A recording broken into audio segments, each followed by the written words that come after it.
আজ গিয়েছিলাম উলুবেড়িয়ার আশা ভবনে, যেখানে অনেক অনেক স্পেশাল চাইল্ডরা থাকে। ওখানে আমার যোগা ডের ওয়ার্কশপ ছিল, তো ওখান থেকে আমাকে ইনভাইট করা হয়েছিল। ওদের হেডমিসের সাথে কথা হয়ে জানলাম ওরা নাকি খুব সহজে কাউকে অ্যাকসেপ্ট করে না, বাট জানি না কেন ওরা কিন্তু আমায় খুব অল্প সময়ের মধ্যেই আপন করে নিয়েছিল। হতে পারে ওরা স্পেশাল চাইল্ড, কিন্তু আমি যে জিনিসটা লক্ষ্য করলাম, একটা নর্মাল বেবির থেকে ওদের কিন্তু নতুন কোনো জিনিস শেখার আগ্রহ বা দক্ষ ক্ষমতা সেটা কিন্তু অনেক বেশি। আজ ছিল আমার ডে ওয়ার্কশপ, ওখানে যোগা প্র্যাকটিস করানোর।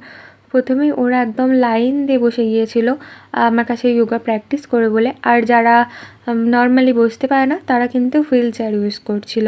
ওরা একটার পর একটা আমি ওদেরকে পশ্চার ব্যাপারে বলছিলাম, শেখাচ্ছিলাম, প্রাণায়াম করাচ্ছিলাম। ওরা কিন্তু যে যতটা পারছিল ততটাই করছিল। আর সবচেয়ে আমার যেটা ওদের মধ্যে ভালো লেগেছে সেটা হচ্ছে কি ডিসিপ্লিন। হ্যাঁ, লাইফে ডিসিপ্লিন না থাকলে আমরা কোনো দিন গ্রো করতে পারবো। তবে স্পেশাল চাইল্ডরা কিন্তু সর্বদাই অনেক ডিসিপ্লিন মেনটেন করে চলে। মাঝে মাঝে হয়তো ওরা সাইকোলজিক্যাল প্রবলেমের জন্য হাইপার হয়ে যায়, আর সেটা কিন্তু আমরা প্রাণায়ামের দ্বারা পুরোপুরি ঠিক করতে পারি। সত্যি বলতে ভগবান তো তেমন কিছুই অভাব দেয়নি আমাদের শরীরে যতটা ওদের দিয়েছে। তাও কিন্তু আমাদের জীবন নিয়ে অভিযোগের শেষ নেই। খুটখাট কিছু একটা হলেই মন ভারী করে বসে থাকি। তবে ওদেরকে আমি ওয়ার্কশপ করাতে গিয়ে ওদের থেকেই নতুন অনেক কিছু শিখে আসলাম। ওদের একাগ্রতা, ডিসিপ্লিন আমাকে অনেক ভাবিয়েছে। তুমি যোগা করবে তো? তোমার ভালো লাগে যোগা করতে? ও করবে যোগা।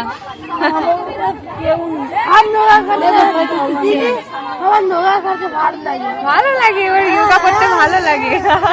দেখি দেখি মা বলো দিদি তোমাকে মা ও মা, মা ডাকছে।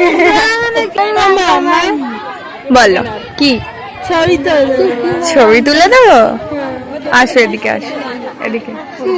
পেটে ব্যথা করবে তো ওই জন্য।